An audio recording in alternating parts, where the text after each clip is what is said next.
മൈത്രി ഭവ. എല്ലാ SLS കുടുംബാംഗങ്ങൾക്കും നല്ലൊരു ദിവസം ആശംസിക്കുകയാണ്.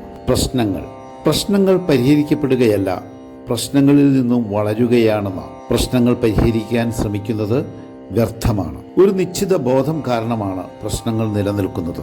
ബോധം മാറുമ്പോൾ അവ വിട്ടുപോകുന്നു. ഇവിടെ ഈ ആശയം വെളിപ്പെടുത്താനായി ഓഷോ ഒരു മനോഹരമായ ഉദാഹരണം പറയുന്നുണ്ട്.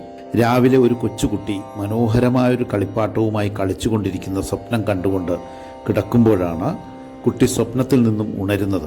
കളിപ്പാട്ടം നഷ്ടപ്പെട്ടു പോയതിൽ അവൻ കരയുകയാണ്. അവൻ്റെ പ്രശ്നം നമുക്ക് എങ്ങനെയാണ് മനസ്സിലാക്കുക? അവനെ എങ്ങനെയാണ് സഹായിക്കാൻ കഴിയുക? എന്നാൽ അവൻ വളർന്നു കഴിഞ്ഞപ്പോൾ അവന് മനസ്സിലായി അതൊരു സ്വപ്നമായിരുന്നു. എന്നാൽ അവൻ്റെ പ്രശ്നം പരിഹരിക്കപ്പെട്ടിട്ടില്ല. എന്നാൽ ആ പ്രശ്നം ഇപ്പോൾ നിലനിൽക്കുന്നില്ല.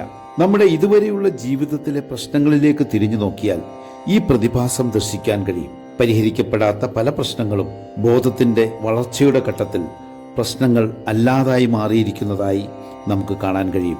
മാത്രമല്ല, പഴയകാല പ്രശ്നങ്ങളെക്കുറിച്ച് ഓർക്കുമ്പോൾ ചിരിയാണ് നമുക്ക് വരിക.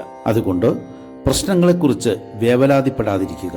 ബോധത്തെ കുറച്ചുകൂടി ഉയർന്ന തലത്തിലേക്ക് ഉയർത്തുക. നമുക്ക് ഈ വിഷയത്തിൽ ആഴപ്പെടാം. എല്ലാ SLS കുടുംബാംഗങ്ങൾക്കും സ്നേഹത്തിൻ്റെ, സന്തോഷത്തിൻ്റെ, സമാധാനത്തിൻ്റെ, ഉന്മേഷത്തിൻ്റെ, ഉത്സാഹത്തിൻ്റെ, നല്ല ബന്ധങ്ങളുടെ, നല്ല ശീലങ്ങളുടെ മൈത്രി നേരുന്നു. മൈത്രി ഭവ.